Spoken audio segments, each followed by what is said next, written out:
Hello student, मैं Anoop sir.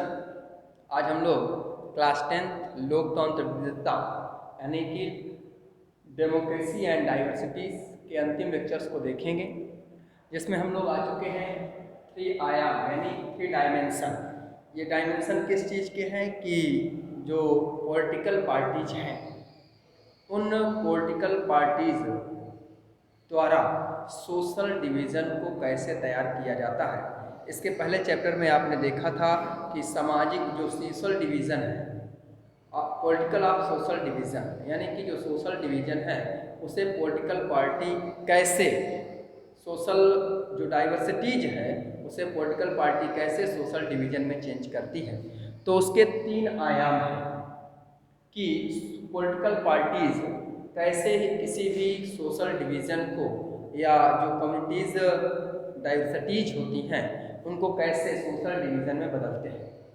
तो यहाँ तीन आयाम है। पहला आयाम है लोगों में अपने पहचान के प्रति आग्रह की भावना, यानी सोशल डिवीज़न होने के जो रीजन है उसमें पहला रीजन है लोगों में अपने पहचान के प्रति आग्रह की भावना। यानी इसका मतलब है the outcome depend on how peoples, ठीक ना, परसू देयर आइडेंटिटीज। यानी कि जब किसी कम्युनिटीज में, किसी सोसाइटी में कुछ लोग अपने आप को औरों से बेहतर या औरों से अच्छा या औरों से अलग मानना शुरू कर देते हैं या अपने आप को औरों से अलग, औरों से अच्छा स्थापित करने का प्रयास करते हैं, तो वहीं से लोगों में सोशल डिवीज़न की भावना तैयार होती है। वहीं से लोगों में सोशल डिवीज़न की भावना तैयार होती है। हम लोग एग्जाम्पल देखेंगे,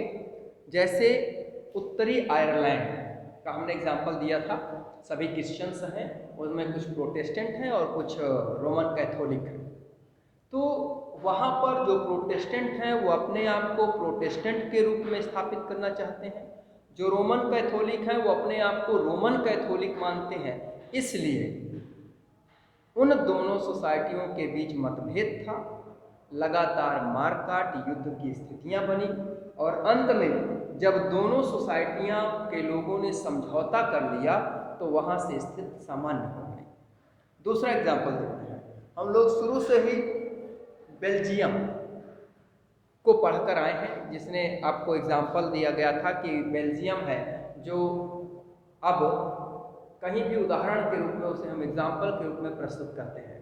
तो बेल्जियम की बात करें तो हमने बताया था वहाँ फ्रेंच एंड जर्मन भाषा को बोलने वाले लोग हैं, लेकिन बेल्जियम के लोग ना तो अपने को फ्रेंचिस मानते हैं ना तो अपने को जर्मन भाषी मानते हैं। बेल्जियम के लोग अपने आप को सबसे पहले बेल्जियाई मानते हैं।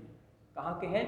बेल्जियाई हैं, बेल्जियम के हैं। इसलिए उस कंट्री में उन लोगों के बीच ऐसे कोई भेदभाव की कंडीशन तैयार नहीं होती है। समझ आ गया? तो जब लोग, आप अपनी क्लास में ले लीजिए, आप अपनी क्लास में औरों से अपने आप को अलग दिखाना शुरू करें, मैं बहुत समृद्ध परिवार से हूँ, मैं पढ़ने में बहुत तेज हूँ, मैं फ्रेंडशिप नहीं रख सकता हूँ सबके साथ, तो आप क्या हो जाएंगे? उस क्लास से आप बिल्कुल अलग हो जाएंगे। आप लोग, आपकी जो कम्युनिटी है, आपकी सोसाइटीज़ है, वो उन सभी के साथ मेल जोल न करके आपको अलग स्थापित करने का काम करेंगे। सेकंड पे आते हैं, किसी समुदाय की मांग को राजनीतिक दल कैसे उठा रहे हैं। समुदाय है वो अपनी मांग करेंगे कि हमें मेजॉरिटी, हमें जो है पावर्स चाहिए, हमारे हितों के लिए काम होने चाहिए, हमारे लिए अधिकार पावर्स मिलने चाहिए, इन सब की वो मांग करेंगे।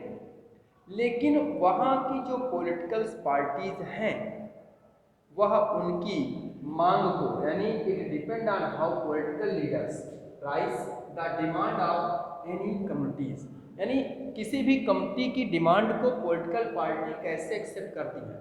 यदि उनकी डिमांड को पॉलिटिकल पार्टी द्वारा बढ़ाया गया, राइज किया गया, उसे अधिक बढ़ाने का प्रयास किया गया, तो वहीं से सोशल डिवीजन की स्थिति तैयार होती है।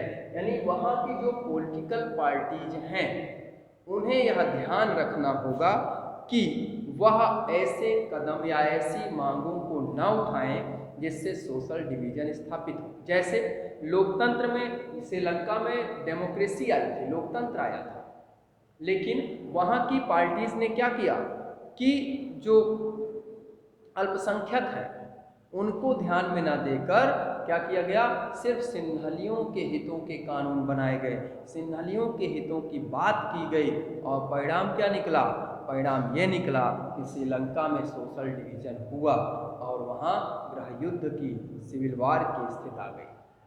समझ आ गया। तो समुदाय जो कम्युनिटी है वो मांग करेगी, लेकिन उनकी मांगों को पॉलिटिकल पार्टी कैसे एक्सेप्ट करते हैं यह भी इस पर निर्भर करता है कि वहाँ की कम्युनिटी डिवीज़न होगी कि नहीं। थर्ड, सरकार का रुख, यानी कि जो गवर्नमेंट बनी हुई है उस गवर्नमेंट का रुख कैसा है, यानी जो पॉलिटिकल पार्टीज अपनी मांग प्रस्तुत कर रही हैं उन पॉलिटिकल पार्टीज की मांगों को लेकर सरकार कैसा रुख प्रस्तुत कर रही है यह उस पर निर्भर करता है। आपने बेल्जियम का भी उदाहरण देखा है, श्रीलंका का भी उदाहरण देखा है। बेल्जियम ने अल्पसंख्यक और बहुसंख्यक सभी को समान मानते हुए कानून को पारित किया, 4 कानून लाए और वहाँ पर समानता स्थापित हो गई। वहीं श्रीलंका ने अल्पसंख्यक तमिल समुदाय के, जो तमिल कम्युनिटी के लोग थे, उनकी लगातार उपेक्षा की और सिंहल कम्युनिटीज़ के लिए लगातार कानून बनाया। तो ये गवर्नमेंट का रुख भी तय करता है कि किसी सोशल समाज में, किसी समाज में सोशल डिवीज़न होगा कि नहीं होगा। तो ये है समाज का, सरकार का रुख। It depend on how the government react, यानी वहाँ की गवर्नमेंट किसी मांग को लेकर, पॉलिटिकल पार्टीज की मांग को लेकर कैसे रिएक्ट करती है। तो अगर बहुसंख्यक समुदाय, जो अल्पसंख्यक समुदाय है, उनकी मांगों को ध्यान में रखकर ईमानदारी पूर्वक कानून बनाया जाएगा तो सोशल डिवीज़न नहीं होगा या ऐसी कंडीशन नहीं तैयार। वर्तमान कंडीशन देखें तो किसी भी समाज में सोशल डिवीज़न होता ही है, लेकिन सोशल डिवीज़न सोशल विभाजन के लिए उत्तरदायी हो यह जरूरी नहीं है। सोशल डिवीज़न जो होता है वह एक प्रकार से अगर कहें तो लोकतंत्र में सामाजिक विभाजन की राजनीतिक अभिव्यक्ति एक सामान्य बात है। सामाजिक विभाजन की अभिव्यक्ति राजनीतिक पार्टियां करती ही करती हैं, लेकिन तय कहाँ से होता है, उस गवर्नमेंट का रुख कैसा है। तो सामाजिक विभाजन की बात करें तो एक हद तक यह उग्र नहीं होता है अगर सरकार का उसे सपोर्ट नहीं मिलता है या सरकार का रुख ऐसा ना। आगे देखते हैं, विभिन्नता के प्रति लोगों का सकारात्मक नजरिया और सभी चीज़ों को समाहित करने की इच्छा रखना इतना आसान मामला नहीं है, यह एक जटिल मामला है। क्यों? क्योंकि इसकी बातों को ध्यान में रखना होगा। कई बार समानताएं, असमानताएं इतनी गैर बराबरी और अन्याय वाली होती हैं कि उनको स्वीकार करना असंभव हो जाता है और गैर बराबरी और अन्याय के खिलाफ होने वाला संघर्ष कभी कभी हिंसात्मक हो जाता है। इसलिए ऐसे कार्य नहीं करने चाहिए कि सोशल डिवीज़न या हिंसात्मक वायलेंट की स्थिति तैयार हो। तो कुल मिलाकर इसमें आपको यही बताया गया, सोशल डिवीज़न जो होता है उसके 3 डायमेंशन हैं, 3 आयाम हैं। पहला, जो लोग हैं उनकी अपने पहचान के प्रति कैसी भावना है। दूसरा, उनकी मांग को पॉलिटिकल पार्टी कैसे एक्सेप्ट कर रहे हैं। और तीसरा, सरकार का रुख, यानी सरकार का जो रुख है वह कैसा है, यानी कि गवर्नमेंट कैसे रिएक्ट करती है। ठीक है, इसी के साथ आपका ये लेक्चर खत्म होता है, चैप्टर भी आपका क्लोज होता है।